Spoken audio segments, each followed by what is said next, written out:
Welcome, fine people who join us today on video platforms from so far away, to share in our process and witness your own, looking inward to see how our stories have grown, to lighten the burden and lift up our voices, reflecting together on the things that we hold dear, on the things that we carry, the very tools of our trade, the tools of survival we ponder today as we behold the rucksack.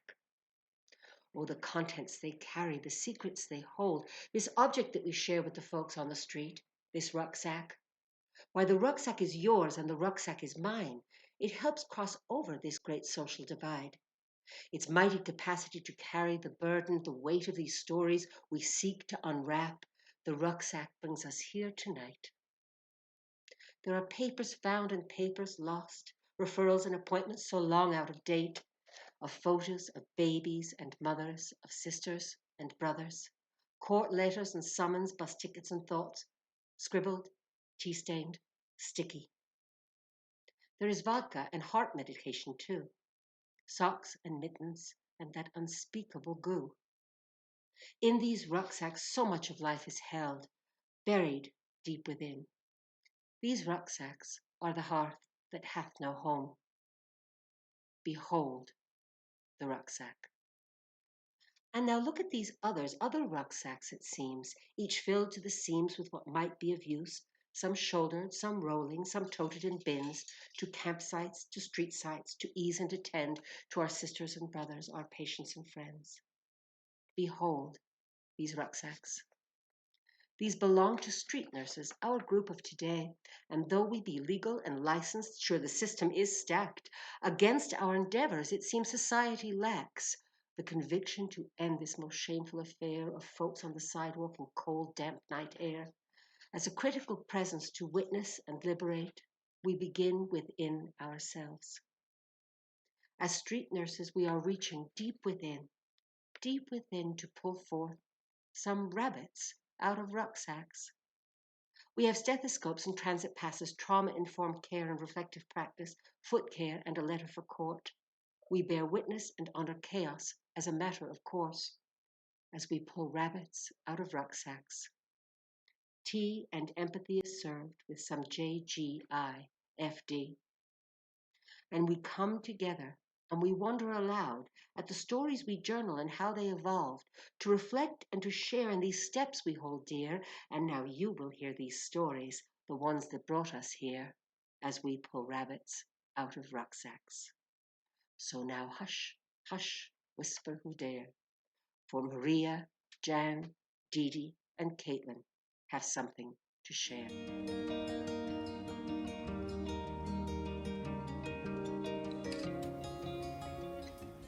The Reflective Guide's possessions.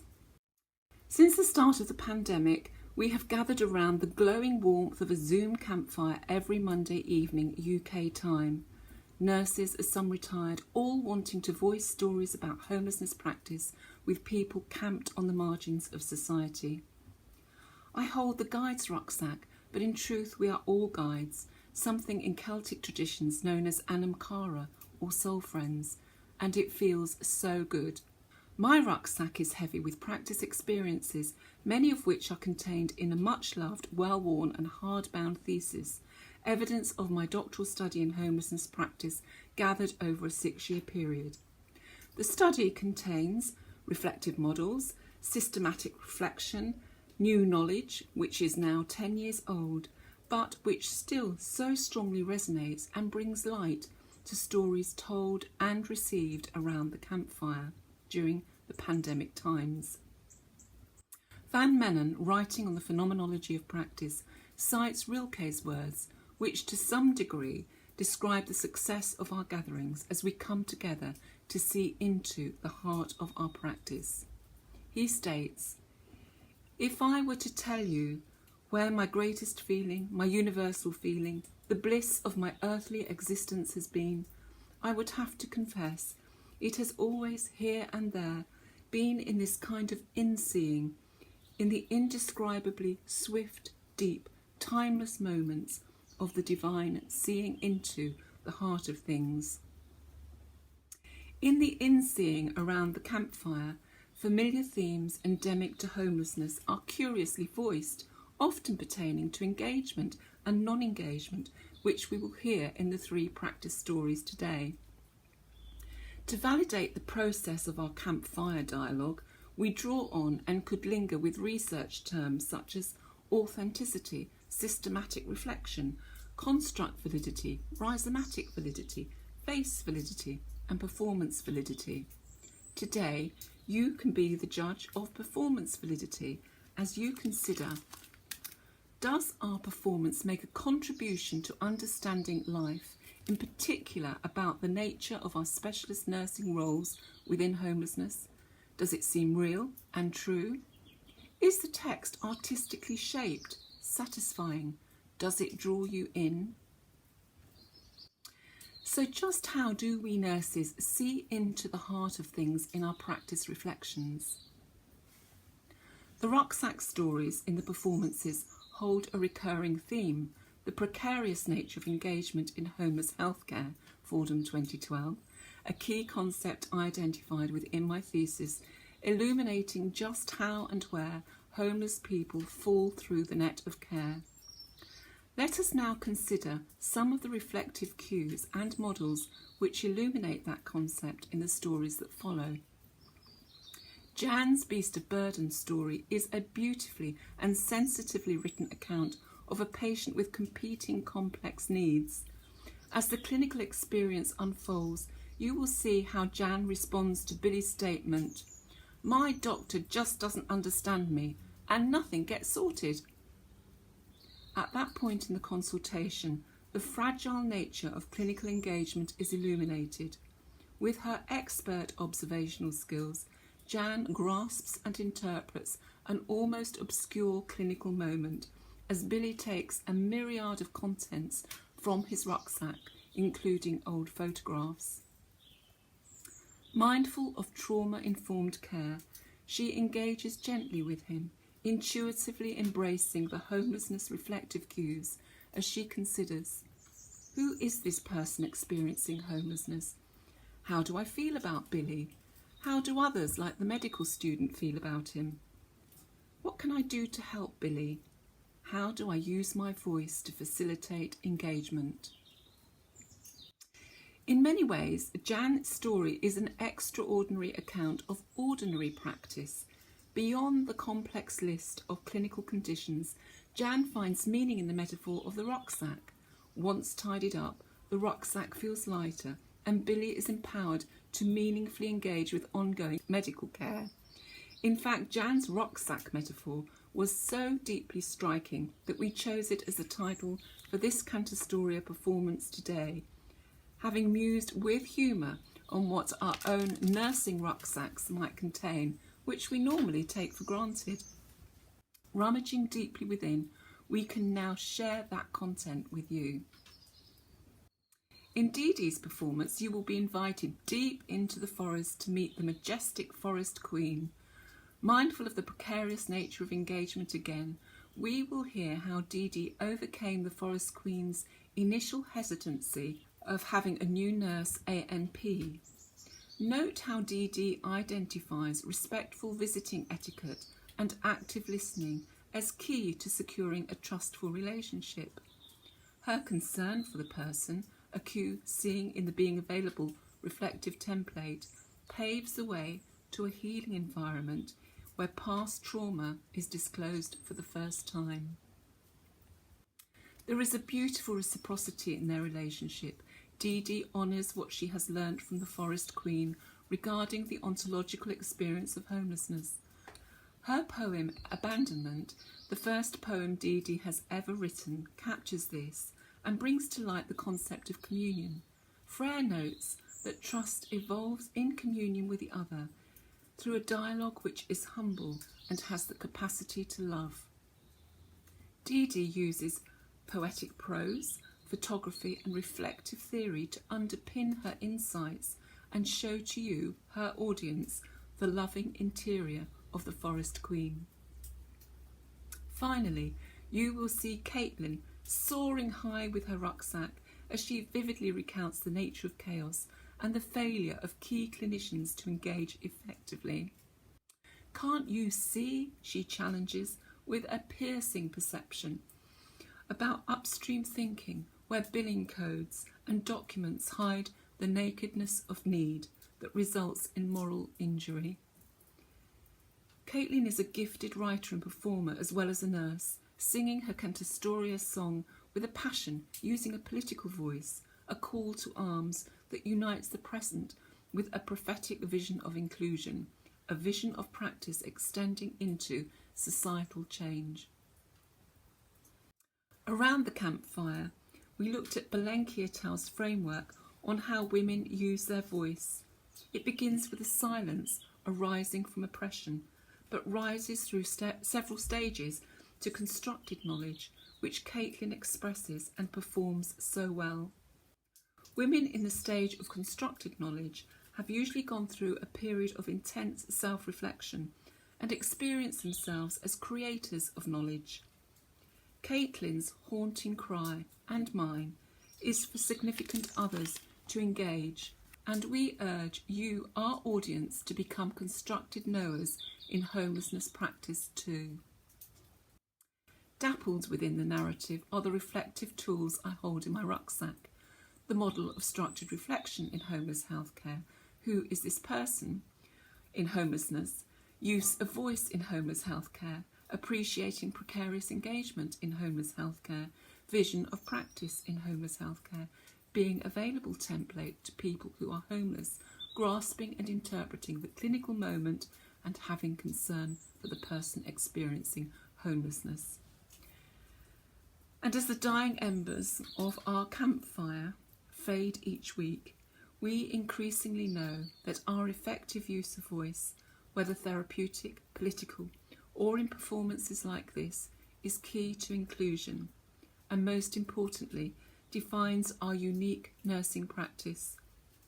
We leave feeling re-energised for the week ahead, grateful for the privilege of having met each other in the pandemic times on our separate and now joint journeys in homelessness practice. Thank you.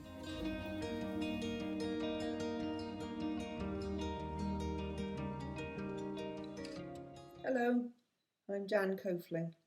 We've probably not met before. I'm a specialist nurse working in Swansea in the UK. I'm here today to tell you a story about a man called Billy. Billy, beast of burden. What remained long after he had left was the image of a beast of burden carrying a heavy load. Later, I wonder why that picture came to mind. As he entered my consulting room where Jack, the medical student, was observing my nurse-led clinic, I noticed Billy's huge, bulging rucksack that was strung with the paraphernalia of his daily existence in homelessness, causing a stoop in his posture that made him seem smaller than he was. Concerned at his load, I asked him to make himself comfortable, and after several minutes of loosening straps and undoing buckles, he eventually sat opposite me with a heavy hangdog expression of weariness on his aged and ragged face. He seemed at his wit's end when he asked, "Would you please find me another doctor? My current one doesn't understand me and nothing gets sorted." I mused inwardly on why that might be. Billy appeared to be a stickler for details. When I asked for information about his health, he dug around in his rucksack and produced a load of evidence, letters, written information and diaries. As he sought the relevant documents amongst them, I was struck by old bus tickets, newspaper clippings, photographs of children, half-eaten snacks and dirty washing that briefly surfaced and then were replaced in the depths. It reminded me of Kelly and Luxford's 2017 paper, which illuminates that the gathering of possessions to soothe distress can be linked to the anxiety and insecurity of past trauma or neglect. As he clung to these routine straps, buckles and treasured scraps, I silently wondered what trauma he had been through. What had he suffered or borne witness to in his life? I continued to watch in humbled silence. Yapan Grisham 2019 note that the disclosure of trauma takes time, and I knew from experience that this wasn't the time to intervene in a catalytic or cathartic manner as described by Heron in 1975. With details to hand, I gently asked Billy why had he been seeking help from his doctor. The list was long: not sleeping, anxiety, hepatitis C, a cough, DVT, constipation, a missed appointment at the hospital. And then he added, I slept with someone who I think may have given me something. And after a small pause, almost too quiet to hear, he anxiously whispered, I'm worried I've got cancer. Cancer concerns. What a heavy weight to carry. Lifting the mood with a gentle touch of humour, I said, I'm not surprised that you and your doctor are having problems getting to the bottom of things, Billy. With only 10 minutes for a consultation, any nurse or doctor would feel totally overwhelmed by your list. It would feel rather like you've emptied your rucksack in their room and then asked them to sort it all out against the clock. He liked the analogy and laughed. Fair point, he said. Some kind of order was needed in his rucksack. I asked Billy to tell me about his problems, which I listed. He agreed that I could call the hospital to rearrange the appointment he'd missed, and ensuring he could get there on time, I arranged for him to collect a bus ticket on the day. He was relieved to have sexual health screening. Chlamydia, syphilis and gonorrhea tests were all completed. Next, I asked Billy to prioritise the problems left on his list that he most wanted help with. He seemed unable to answer the question. Grasping the clinical moment to interpret the clinical situation, as described by Johns in 2002, I gently talked through the type of things his doctor might ask him about his conditions, tests he might require, and the possible outcomes. This helped him to prioritise. Anxiety was the thing that coloured every aspect of his life, creating a vicious cycle of worry and stress, and negatively inflating his health concerns such that he constantly worried about having cancer. This affected him most, and together we made an appointment with his surgery to address that health need first. I added that it was important that he stayed on track and only discussed this most important of his concerns with the doctor. Come and tell me how it goes, Billy, and then perhaps we can look at your list again. He heaved up his bag of burden, now slightly lighter, and left looking slightly taller. Jack, the medical student, asked me why I had prioritised his conditions in the way that I had. I explained that the two immediate actions, a sexual health check and a missed hospital appointment, were simple to do and immediately reduced Billy's list. He could see that he had made some progress. But addressing the patient's own priorities on this occasion showed that I had listened and taken his views into consideration rather than dictating a particular course of action, however tempting that was. Hewitt and Halligan's 2010 quote weaves itself into my reflections. Homelessness is a healthcare issue. To be without a home and live in public spaces or a rooming house is to experience chaos in one's daily life, with compromised food, medication, income, and physical security. This, in turn, leads to a compromised ability to foster and maintain linkages with mainstream health services. The chaos in Billy's rucksack had now been neatly piled. I believe that any clinician can see a homeless person in their consulting room once, but engagement requires the development of a relationship in which trust emerges. With the luxury of more time than the doctor, I had helped Billy to bring a little order to the chaos and to reduce the weight that he was carrying. It would take many more appointments to help him address the issues hidden at the very bottom of his rucksack. But our journey together continues.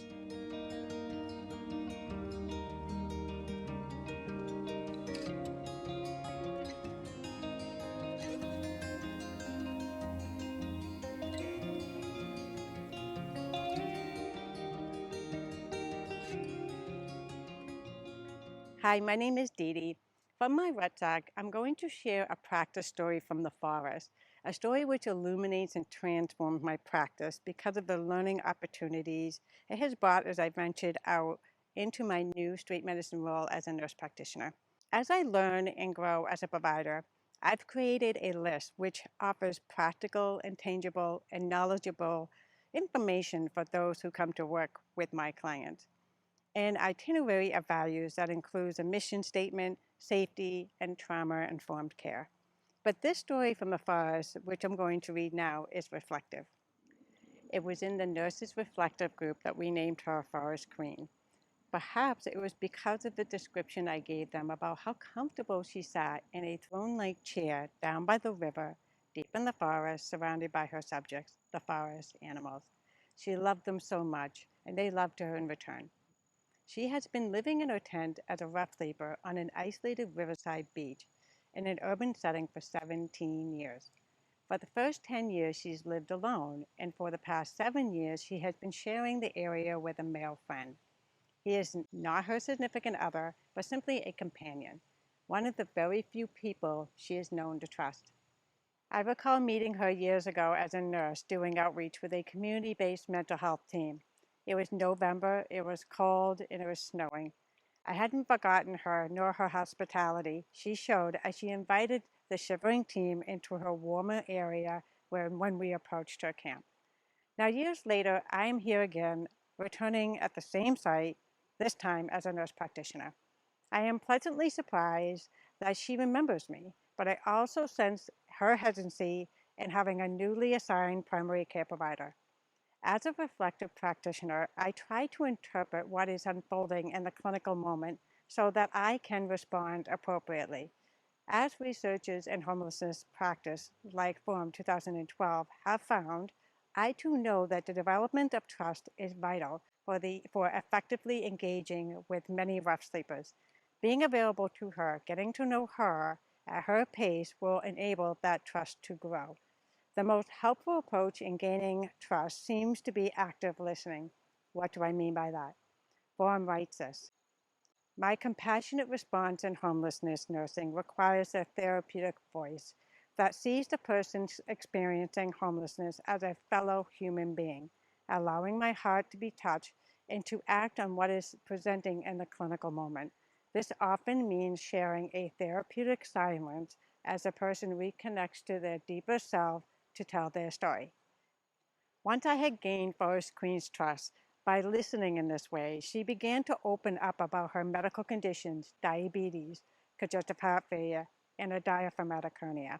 But her life story also included major trauma and loss, including having her children taken away from her. I wondered just how women are supported by healthcare professionals when this happens. Has this trauma contributed to her loss of trust? Perhaps in this loss, she has also lost her way. But the forest has found her. In reflective guidance, I am alerted to David Wagner's 1999 poem, and I am drawn to these lines. Stand still. The bushes and the trees around you are not lost. The forest breathes. Listen. It answers. I have made this place around you. The forest knows where you are. You must let it find you. In the forest, she has named a hiccuping goose Hiccup. She felt that Hiccup the goose trusted her as she had come to care for it. As we spoke about the animals, I believe that the trust she developed with the animals helped her to trust me as well.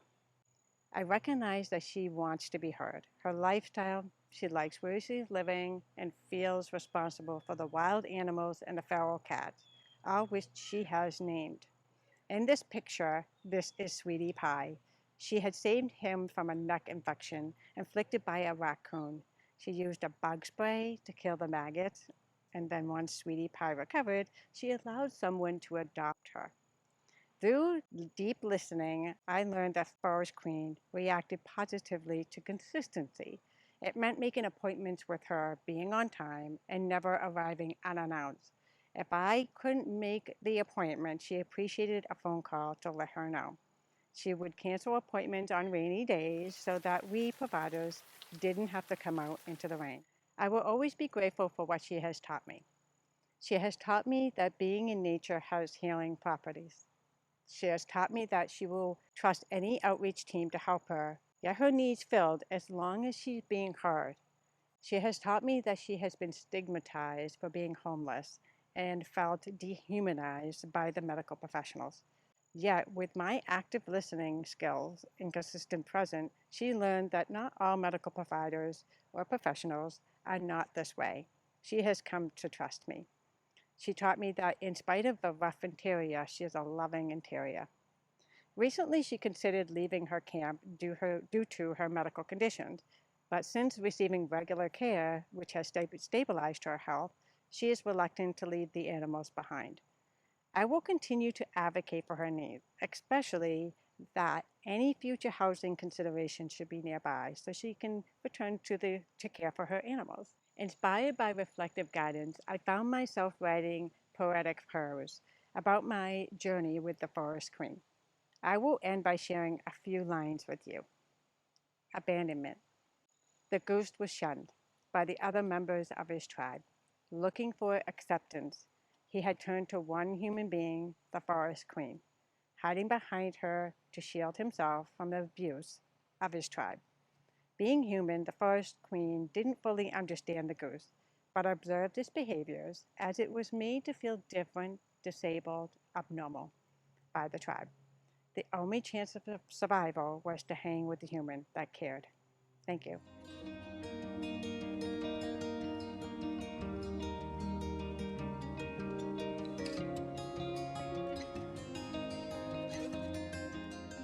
Hi, my name is Caitlin Margaret May, and I'm going to be reading you a story today about my work as an outreach nurse practitioner. I'm going to be reading Soaring Through Chaos and Moral Injury with Virginia. We dash across the busy road and hike in along the creek path. My garish blue, usually rolling rucksack is strapped on my shoulders today, and it's heavy. The green path winds along the creek, full of spring rain. It's so different today than when I first came in a few months ago, on what was a raw, grey, early winter's day. A dry, well-organized set of tents and tarp structures hugs along the ledge, and there, in the cluttered, convivial patio of Virginia's tent, some cooking is going on. Here, in this most domestic of scenes, her homelessness is clearly a technicality of houselessness. Virginia is weathered and wizened beyond her chronology. Her hands are large, her nails are thick, her cough is a chronic rumble. She saw yet another new PCP last week, the perennially changing providers. Her pressure was highish for this third visit in as many months, and so she was dutifully started on a diuretic. This chronically dehydrated person, this gentlewoman who consumes at least a pint of vodka daily, might surely have been better served. So yesterday word came that she wanted to see me because she was having trouble peeing. And we are injured. This is moral injury. This concept so easily applied to our patients, these veterans of the street, of the prisons, of war, of the unsafe environments. But now here, I too experience this moral injury with Virginia. I am so injured by this systemic violence that I have once again been unable to prevent, and that I must once again witness. Can the physician not see the woman in front of them? Can they not read her body's story in a physical exam?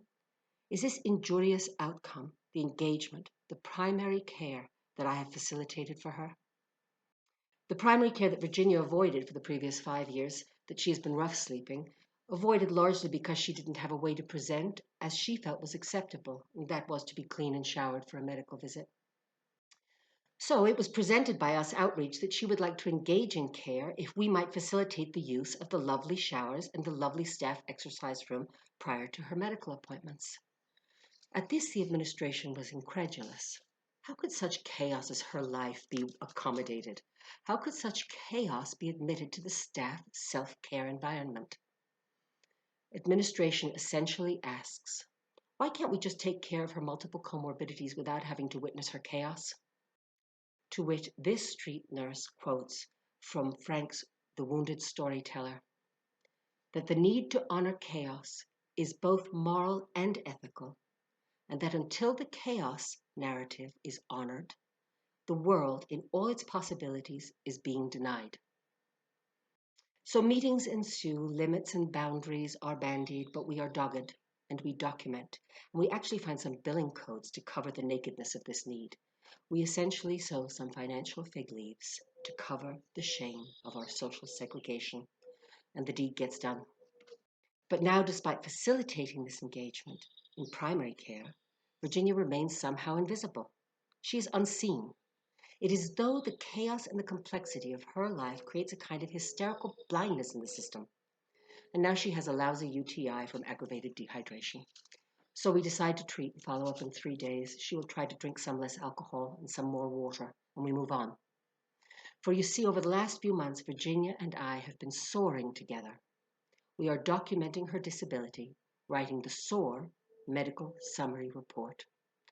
We are to sum up her woes, her numb fingers and toes, her sadness and her drinking, her AFib and wheezing, into a document that neatly explains to the Social Security Administration why this fine woman's functionality is such that it precludes steady employment, why Virginia might benefit from an income and a designation of disability that could alleviate her abject poverty and exclusion. And because the social determinants of health here actually reduce Virginia's life expectancy as a person experiencing homelessness from 78 years to 47 years. And today she is pushing the odds on the actuarial table. Together we have read the histories of the present illness, of the past injuries, of critical events, the hot potato referrals. There are stacks of records that I have received and that we have reviewed. And a portrait emerges, a picture so clinically inadequate and so repeatedly disjointed as to be truly unkind. And together we are injured. She is uncooperative, she smells strongly of alcohol, she leaves AMA, she creates a disturbance in triage. She dinkas with the pulmonary clinic. This dinka, this did not keep appointment. It is a repeated refrain all throughout the melancholy melody of her medical records. It seems that Virginia, this fine woman, is a difficult patient. Here is the Department of Child and Family Services. Here are unsafe environments. Here is alcohol. Here are seizures, opacities, neuropathies, and that incidental renal cyst that has been parenthetically imaged innumerable times without any clinical conclusions. It is also very unacceptable. So she and I must retell this story. We like it double-spaced in a size 14 font. And in doing this, we witness each other's worlds, the great divide, the wrongness of how we have failed to love each other. These are the camp calls, the chaos stories, and the reveille of liberation begins here, at this intersection of insurrection and subjugation. The intersection of insurrection and subjugation is a place where, the philosopher Foucault holds, we may learn liberating ideas even within structures that are meant to perpetuate domination. And so, we rise up together, and on this greenest of May mornings, we know each other in such a tender way, and we JGIFD.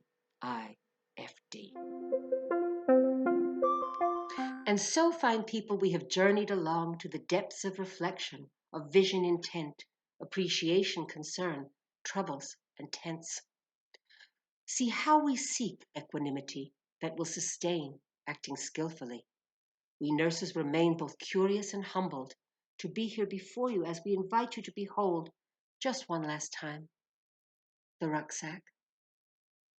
Where in chaos and precarity a light is shining through, a simple campfire is calling to you to find your own story, why it's right there within when you pull rabbits out of rucksacks.